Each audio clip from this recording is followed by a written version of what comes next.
Karena Allah mengatakan, inna rahmati sabaqat ghadabi, rahmatku melewati, mengalahkan murkaku. Waalaikumsalam warahmatullahi wabarakatuh. Alhamdulillahilladzi kallama biazaliyatihi wa hawarana wa ja'alana mimman aqama as-salah wa anzala ilana al-Qur'an lian natakallama bih. Amma ba'du. Baik Bapak Ibu yang bukan Allah Subhanahu wa taala, sebutan Allah alif lam lam ha itu adalah sebutan Allah kepada makhluk yang dicipta dengan kun. Jadi Allah itu mengatakan kun, jadilah. Kita kalau berbicara sesuatu, memerintah, berarti kita punya kuasa dan kehendak. Maka Allah mengatakan kun dengan kuasanya kudrah dan kehendaknya iradah. Ini disebut dengan sifat ma'ani. Sifat apa? Ini yang dipelajari dalam sifat 20. Ini yang disebut dalam Al-Quran, innama amruhu idza arada syai'an ay yaqula lahu kun fayakun. Arada iradah. Allah kalau berkehendak cukup kata kun. Karena dia punya kudrah, kekuasaan, maka kunnya berlaku. Kalau penguasa cukup pakai laksanakan semua. Jadi kun itu laksanakan, kira-kira begitu. Ya. Kun itu dua lafaz, dua huruf, kaf dan nun. Kaf dan nun. Bagi ulama ahli huruf seperti Imam Ibn Arabi Al-Buni, imam yang lain termasuk Imam Ghazali dan masyayikh yang saya talaqi kepada mereka, kun itu maknanya dua. Kaf pertama artinya kamal, kesempurnaan. Nun itu ada dua makna, nur dan yang kedua nar, kesempurnaan nurnya Allah, nur Muhammad sallallahu alaihi wasallam. Yang kedua kesempurnaan narnya Allah. Nar itu disebut izzahnya Allah subhanahu wa ta'ala. Boleh juga disebut bayang-bayang dari nur Muhammad. Inilah yang sampai kepada wali-wali palsu. Dia merasa sudah wusul, sudah sampai jadi wali, padahal dia bukan wali Allah, dia wali syaitan. Kenapa? Yang dia alami bukan dari dasar nurnya Allah subhanahu wa ta'ala. Kalau nurnya Allah turun ke kalbu, kalau sudah turun nur Allah dalam kalbu, maka muncullah satu kesadaran. Karena cahaya yang di kalbu itu akan menghantarkan kepada hembusan Allah bernama ruh. Jadi di kalbu pakai kun, tapi masuk lagi, dia tambah terang, maka dia tambah melihat asal usulnya dari mana. Bahwa jiwa manusia bukan pada kalbu, tapi dia berasal dari energi yang ada pada ruh.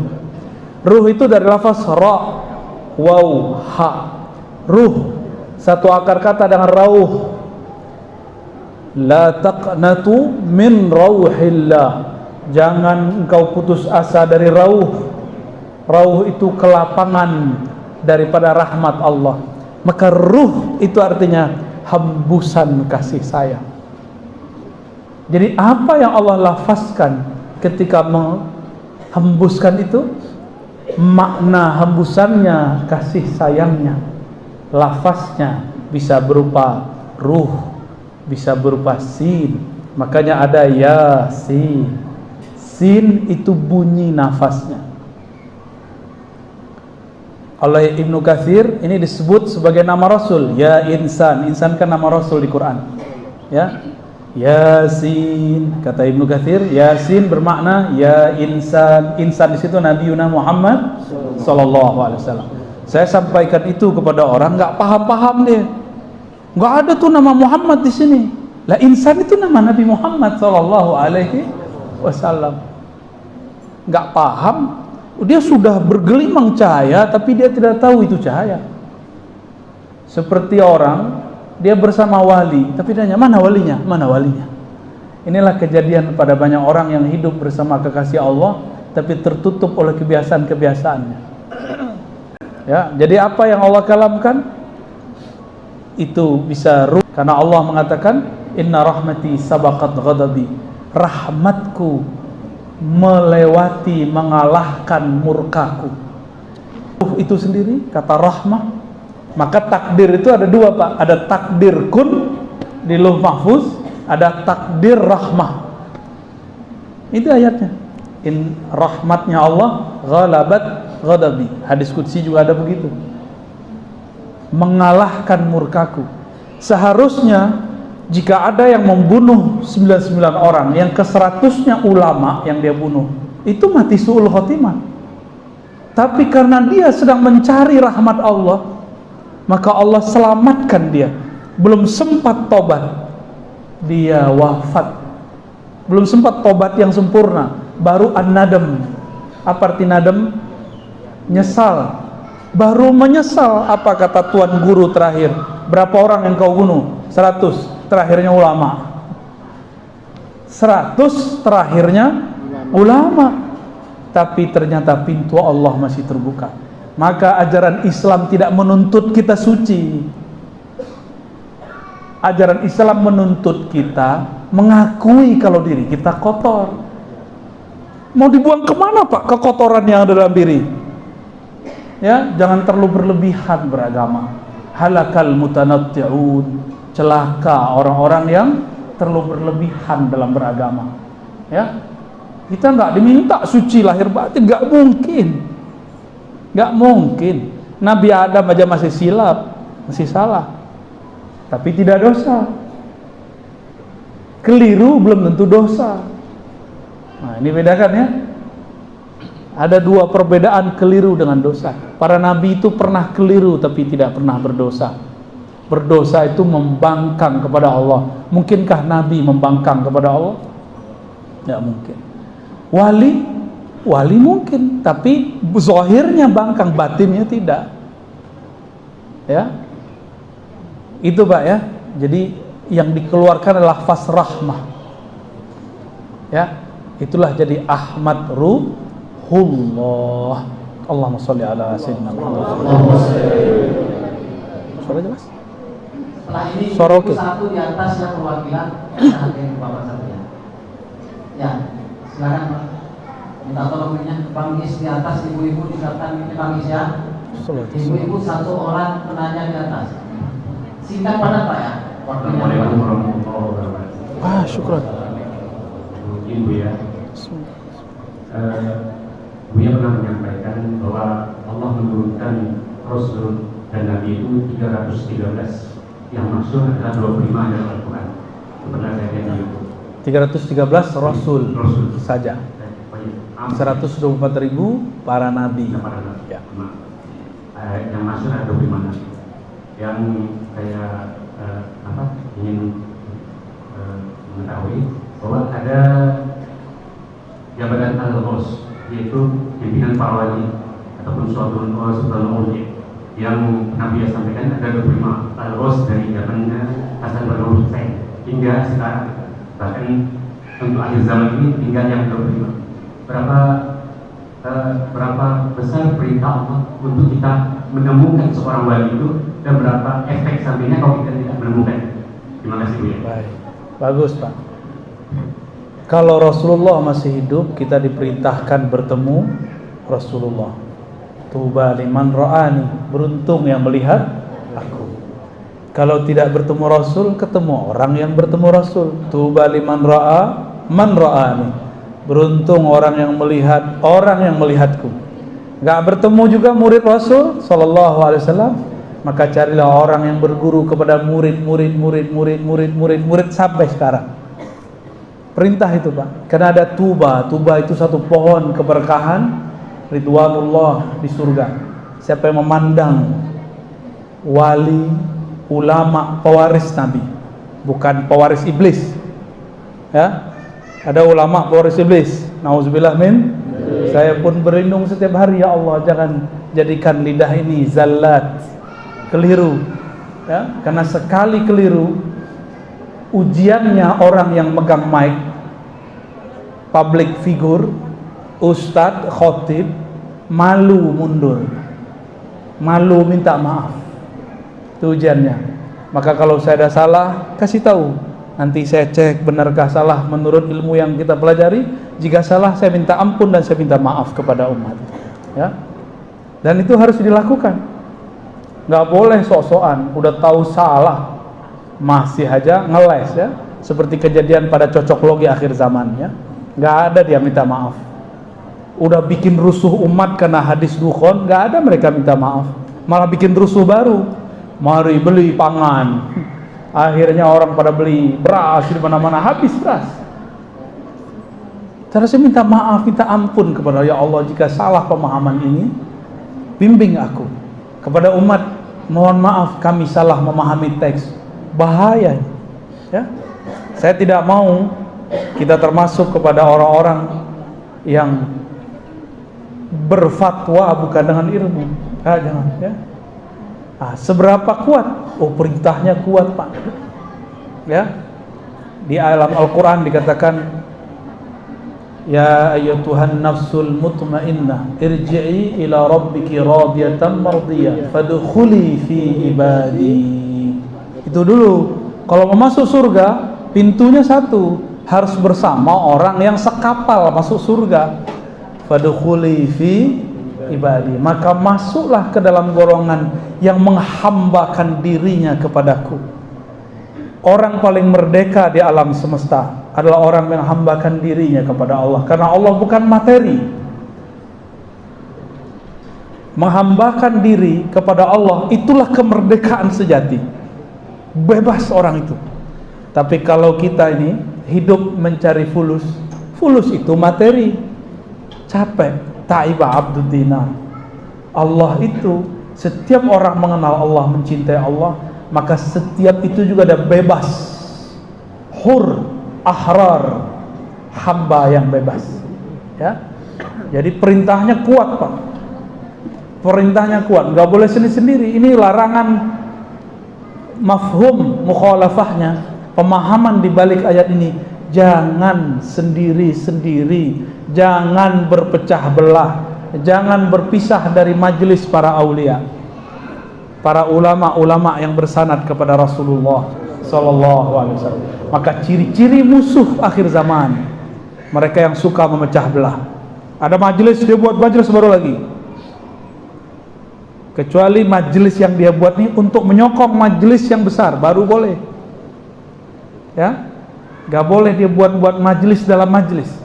Kecuali gurunya mengatakan, mau buat majelis ini, kuatkan. Hanya kelompok khawarij yang mencoba memecah belah, ya. Kita tidak mau seperti itu.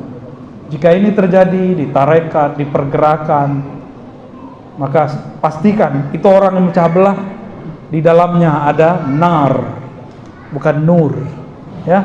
Hati-hati. Baik, gitu Pak, ya. Ini baru satu ayat, kita pakai ayatnya banyak lagi, ya. Wallahu a'lam bishawab. Silakan ibu-ibu. Ya, satu, Bangkis di atas, ya. Baiknya.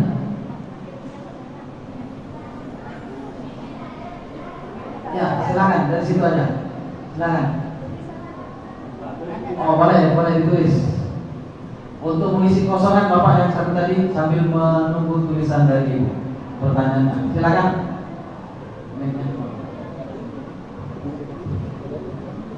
Assalamualaikum warahmatullahi wabarakatuh. Tekankan, Pak. Izin Bu ya, ini pengalaman saya tarekat dari kelas 5 SD. Jadi semasa saya bertarekat, kejadian mimpi, dan mimpi itu kejadiannya menjadi kenyataan. Hingga saya pergi berangkat umroh, apa yang saya dapatkan di perjalanan masuk Madinah sampai Mekah itu semua perjalanan hidup saya. Dan yang saya pertanyakan, Bu ya, hati ini saya ingin mencari jati diri saya. Cuman sampai sekarang saya sendiri belum tahu mana jurusan saya. Begitu aja Bu ya. Apa pertanyaannya? Saya sendiri. Beliau bermimpi bahwa setelah mengikuti tarekat itu seperti dibimbing gitu dalam Oke. Ya, kalau dalam ilmu psikologi namanya deja vu. Tapi psikolog tidak ada satupun yang sepakat sampai hari ini. Kalau bagi ahli rohani itu gampang, ya. Kita kalau misalnya nih Bapak ngomong, kamu nanti bakal begini. Terjadi. Saya mau tanya, orang itu terjadi sesuai dengan yang kita kalamkan karena kita yang ngomong atau karena takdir Allah? Terus kenapa merasa keren? Tuh apa kata gua? Itu kan kejadian kan gitu. Ya. Orang itu mengalami yang kita kalamkan bukan karena kalam kita, tapi karena takdir Allah. Saya mau tanya lagi.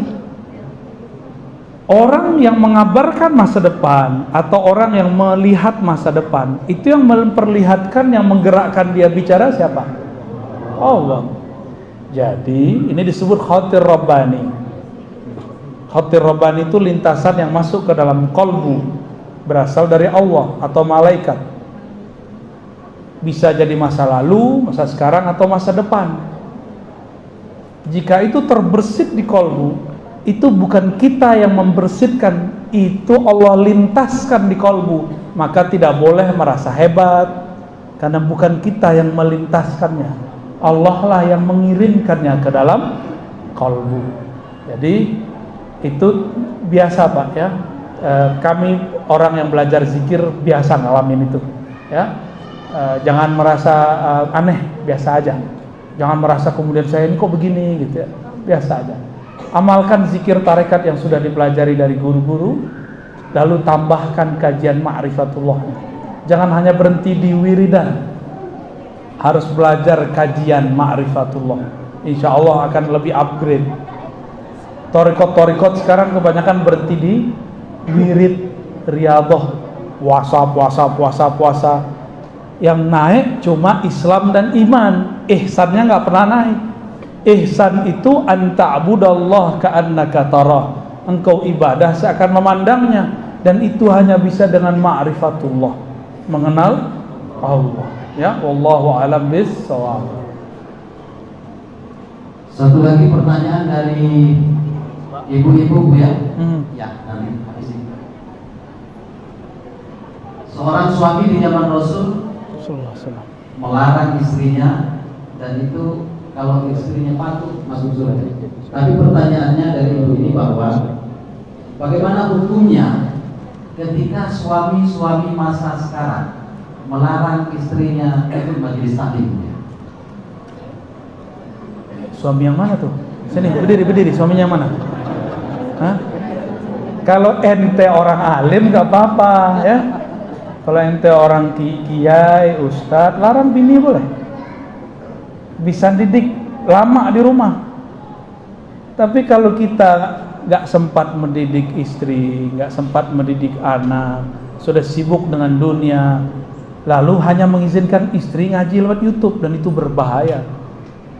Ya, emang ada di zaman sahabat Rasul dulu istri-istri nonton YouTube? Nggak ada.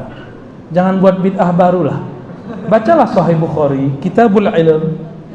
Istri-istri, perempuan-perempuan di zaman Rasul dikhususkan waktu ngaji. Yang ngajar laki-laki, boleh. Gak usah cemburu, ente waras nggak? Masa cemburu sama ustaz? Ya, kan nggak mungkin lah. Di zaman itu nggak ada pakai hijab. Nggak ada pakai hijab di zaman itu. Diizinkan. Rasulullah bahkan ketika walimah, orang-orang walimah resepsi, itu datang yang nyambut perempuan. Nggak ada pembatasan. Itu baru sekarang-sekarang aja kita yang saklek. Boleh sih boleh, cuma jangan saklek lah beragama itu. Ya.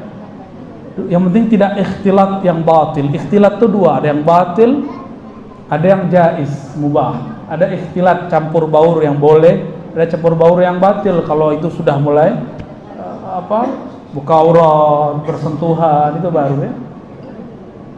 Jadi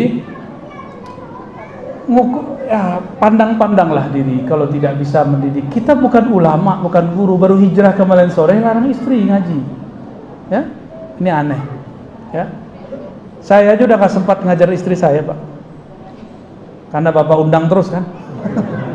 Baru kemarin kesini diminta lagi. Ini udah datang lagi undangan baru. Tapi kita belum terima, Pak. Sudah gak ada waktu sama anak, sudah gak ada waktu sama pasangan. Itu saya loh Pak Ustadz, Pak. Ya. Terus antum basic umum, baru hijrah pakaian, belum hijrah otak, belum hijrah dada. Akhirnya dulu karakternya pemarah, sekarang bajunya sudah islami, di dalamnya masih pemarah. Sekarang marahnya pakai ayat. Hijrahkan dulu kolbunya, hijrahkan dulu jiwanya. Baru kita kemudian ngajar orang. Ya, kalau enggak tuh namanya nyiksa istri itu ya. Yang begitu-gitu ya ngomong aja sama mertuanya ya. Ngomong mertua, jangan diam-diam aja. Boleh itu. Saya nggak nyuruh cerai ya, nyuruh perbaiki, diperbaiki. Ya. Hijrahkan dulu jiwa kita, baru didik jiwa orang. Hijrahkan dulu isi otak ini, baru hijrahkan didik isi otak orang. Hijrahkan dulu ruh kita, baru kita bisa menghijrahkan ruhnya orang.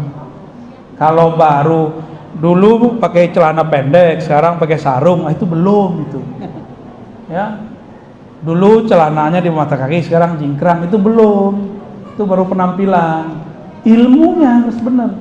Ilmu itu bukan di pakaian. Ilmu itu ada di kolbu. Allah simpan di kolbu. Dan kolbu kalau sudah berisi ilmu, nggak mungkin dia sombong. Dia pasti turun. Ini kok baru kemarin hijrah ada sombong aja. Udah berani nyalahin Ar-Razi kan? Baru kemarin tobat. Lah kalau saya nyalahin antum ya boleh, saya kan punya sertifikatnya. Allahu a'lam bishawab. Jangan marah Pak ya. Silakan Bang. Setelah ini dari Ibu satu lagi. Singkat padat. Assalamualaikum warahmatullahi wabarakatuh. Assalamualaikum. Izin Buya, sebenarnya malu mau bertanya ke Buya karena Buya menjelaskan baru pakai peci, hatinya belum malu sudah mau bertanya. Izin Buya bertanya Buya. Ini mungkin belum saya paham, saya berguru juga Buya. Kami dari Kabupaten Sintang ya, jauh ya. 8 jam dari 8 jam. 8 jam ya. Masya Allah. Izin Buya bertanya Buya. Ada kalimat yang pernah saya dengar dari guru saya dan belum saya pahami seutuhnya Buya. Kenalah dirimu rata-rata maka kau akan kenal Allah yang nyata. Maksudnya gimana Buya? Kenalah dirimu. Kenalah dirimu rata-rata maka kau akan kenal Allah yang nyata. Masya Allah. Bahasa Arabnya A'rif nafsak ta'rif rabbak. Kenali dirimu maka engkau kenal Rabbmu. Gak usah diri yang batin, diri yang zahir. Saya mau tanya, nih Bapak kan punya kumis ya, itu Bapak yang numbuhin tuh siapa? Beneran ya? Kumis manjang? Manjang gak? Ini manjang gak? Manjang? Hah? Manjang gak nih? Enggak ya? Siapa yang atur? Kita yang atur atau Allah? Tuh, baru satu rambut sudah kenal Allah. Allah yang menumbuhkan kumis, namanya Al-Muhyi. Allah yang maha menghidupkan, munbit, menumbuhkan ya, itu baru satu. Tambah ke dalam, tambah semua, tambah kenal, ternyata tidak ada peran kita sama sekali. Saya ngomong begini pun bukan saya yang bergerak, saya digerakkan oleh Allah Subhanahu wa ta'ala. Tapi kita punya adab. Kalau kita salah, kita tidak boleh menyalahkan Allah. Kalau kita taat, kita tidak boleh jumawa merasa taat. Kita katakan ini anugerah dari Allah. Kita zikir, kita nggak boleh merasa kita ini ahli zikir. Kita mengatakan terima kasih ya Allah, Engkau muliakan aku, yang hina ini menyebut namamu yang mulia. Gitu ya. Itu salah satu uraian pertama. Ditambah terus sampai ke dalam, bisa pingsan Pak nanti Pak. Gitu ya. Jantungnya udah deg-degan dari tadi. saf